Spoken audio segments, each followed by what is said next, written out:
YouTube, what's good, guys? It's your boy TD, and I'm back again with another video from Fantasy Good Sports, guys. And today's video is going to be on 5 wide receiver sleepers that you should be targeting in your draft at the end of your drafts, guys. This is for Dynasty, Redraft, or Best Ball. So, guys, with no further ado, make sure you hit the like button and subscribe to this channel. This is cutting-edge content. So, guys, the first wide receiver, and this is no particular order, just 5 wide receivers that I think if you like one of these guys, that you should be targeting as a sleeper.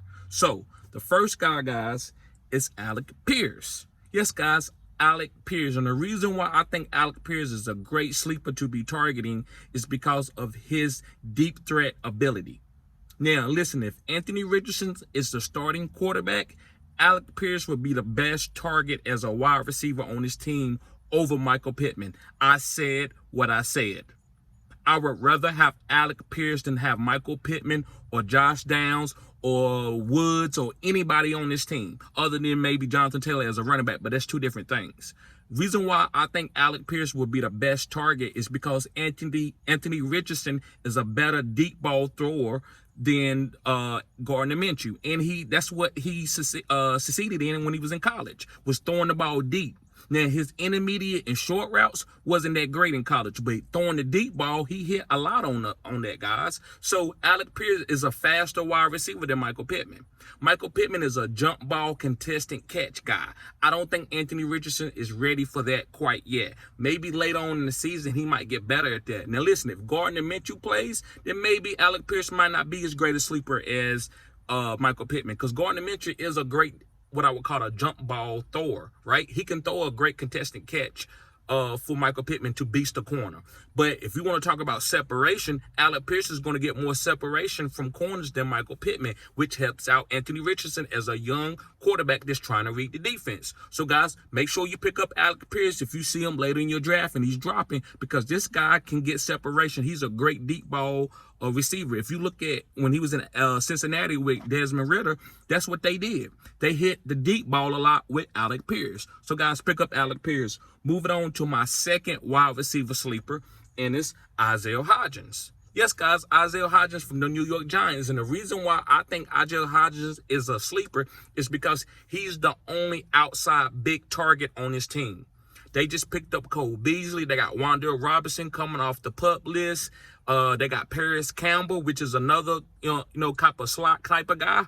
Isaiah Hodgins is a 6'4" guy, a jump ball guy. So he's the only one on this team that can do that.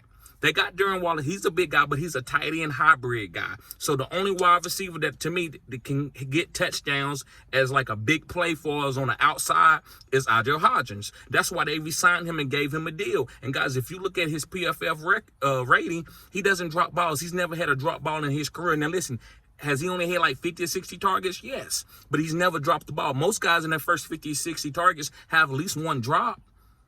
So Isaiah Hodgins is a good player, guys. They picked him up for a reason. They didn't have to pick him up. They could have let him go. So pick up Isaiah Hodgins. His ADP is wonderful. People are sleeping on him, but he's actually the #1 wide receiver on this team.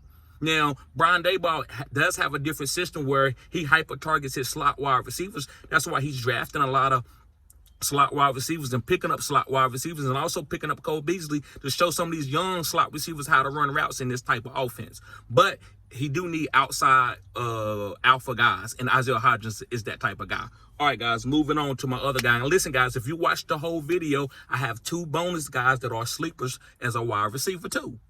Okay, so my number 3 wide receiver, guys, that I believe is a sleeper is Tutu Atwell from the Los Angeles Rams. Yes, guys, Tutu Atwell. And the reason why I believe in Tutu Atwell is a couple reasons. First is, guys, his draft capital. What is, guys, a 2nd-round pick? Because he's fast. He ran like a 4.3.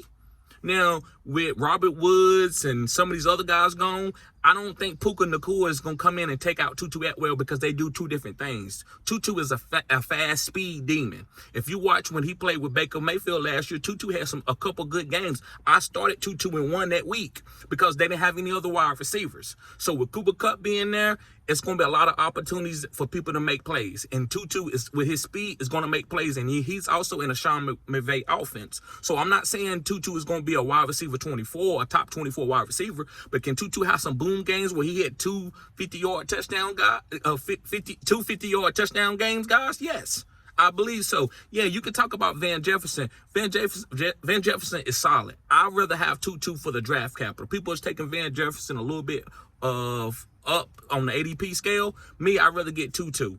I don't think Van Jefferson is better than Tutu. I think Tutu can do what Van Jefferson does better. He's a better deep threat. He's faster. Watch when he played with Baker Mayfield. Van Jefferson didn't do better than Tutu.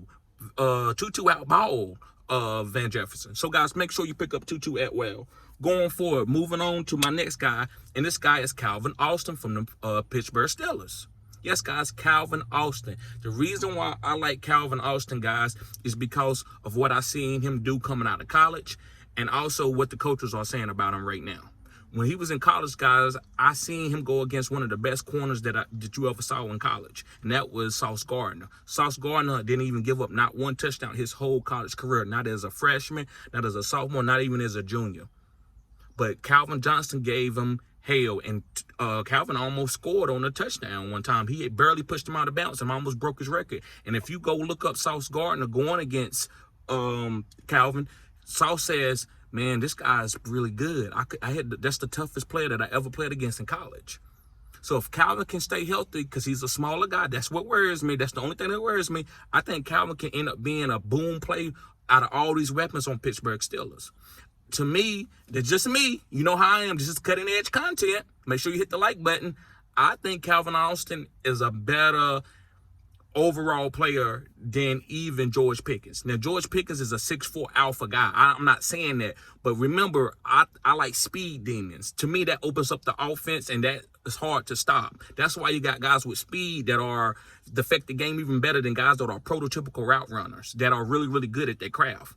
So I think with Calvin Austin's speed, I think he's going to get manufactured targets inside this offense going into different quadrants of the season. And when I say quadrants, you got 4 quadrants. The season is broken down. You got the first 4 to 5 games, got the next 4 to 5 games, and you got another 4 or 5 games, and then you got the fantasy football playoffs. And if you watch, that changes who's our top 5. So the guys that are killing in the first 2 quadrants might not be killing in the last 2 quadrants. That's why you have guys that come out of nowhere at the 5th, 6th seed and win your fantasy football playoffs because his players start hitting. So that's why I'm targeting Calvin Austin, because I think by the time this team get going and Kenny Pickett find himself and evolving as a good quarterback in the NFL, Calvin Austin is going to be a central part.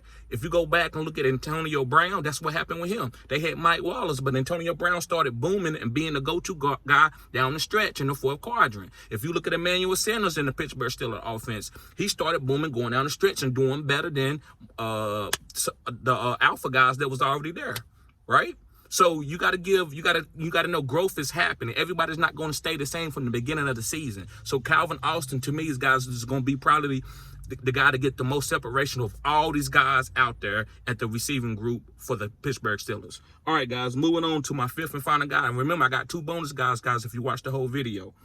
My 5th guy is Kyle Phillips from the Tennessee Titans. Now, listen, I know you might be saying, well, they got D-Hop and they got Treylon Burks and they got Derrick Henry. Yeah, but this team has to spread it out a little bit. Listen, I know they got Derrick Henry, but they're not going to run Derrick Henry 25, 30 times every single game. So they need a slot guy. So Treylon Burks, for another video, I still like his value. I want Treylon Burks. He's going to be the Debo manufactured target guy. But the slot guy that they're going to be putting in a slot at times is going to be Kyle Phillips. He's a safe play. He can give you 8 or 9 to 10 points. Stash him on your bench. Go get him on Dynasty League. Go spend a 5th round pick to go pick him up off somebody else's team on a Dynasty League. Go pick him up off the waiver wire on a redraft league. This guy's going to have some solid weeks just because of the position that he plays in. If you remember last year, he had the best camp before he went down. They was asking, who's the best wide receiver out here outside of some of these other guys, like far as like Derrick Henry, some of the normal veterans. They was like, man, Kyle Phillips having a great camp. Kyle Phillips having a great camp. So, guys, if you go look at him, the way he was separating early in the season of last year, this guy can run routes. He's great in a phone booth. That's what I always talk about, slot wide receivers. Can they get off of you in a phone booth? And Kyle Phillips is that. All right, guys, let's move on to my 2 bonus guys. So, thank y'all for watching the whole video. This is cutting edge content. My first bonus guy is Greg Deutsch from the Arizona Cardinals. You might say, what? Well, what about Marquise Brown and what about Michael Wilson? That's fine. But if you remember last year when Rondale Moore went down and some of these other guys went down, Greg Deutsch was the #1 wide receiver for like 2 weeks in a row, where he was like a top 5 wide receiver. So Rondale Moore, I think he's good, but I think he's a manufactured target guy. And when I say manufactured target guy, that's the guy that's like that they drawing up plays to get him open. He's not necessarily getting off the line of scrimmage and beat man-to-man coverage. They most of the time giving those guys like a screen. Well, Greg Deutsch in the slot, he can beat man-to-man coverage. That's what he was doing when Kyler Murray was out and Colt McCoy was the quarterback, and they didn't have Marquise Brown was out. Greg Deutsch was getting open, and they also re-signed him. If he wasn't that good, they would not have re-signed him. They got Michael Wilson. They don't need to re-sign him, but they re-signed him because they know that guy got a lot of potential. So to me, where his draft capital at, his ADP, I think he's a killer value. Pick him up. Moving on to my next guy, and this guy's on the same team that on another guy that I talked about earlier. They on the same team, and it's Paris Campbell. I'm big on the Giants offense this year. I don't care if Saquon Barkley sit out the whole season. I love Paris Campbell. I love Darren Waller. And I love Isaiah Hodgins because I think Daniel Jones is ready to take his game to the next level. So this video is not about Daniel Jones, but this video right here is about Paris Campbell and Isaiah Hodgins. And I think Paris Campbell, if he stays healthy, can be a really good wide receiver for you with his ADP. This all is about ADP. I'm not saying these are the best sleepers out here. These are guys that's just easy pickings that they got an opportunity. That's how you play fantasy football. It just always, it's kind of like Russian, not Russian roulette, but it's called like roulette in Vegas. Right, you're just trying to cover all the numbers that you can in case one of them hit, right? If one of them hit, boom, you good. You don't even worry about the little couple dollars that you put on the other numbers. So you're just trying to get as many guys that's going to have opportunities to boom. And I think Paris Campbell's going to have that opportunity, guys. If you watch his athletic score, is really elite. He's just been hurt for the last 3 to 4 years. So, guys, thank y'all for tuning in to Fantasy Good Sports. Make sure you hit the like button and subscribe to this channel. This is cutting-edge content. And, guys, if you need consultation, sign up for my OnlyFans. Only $10 a month, guys. All right. Peace.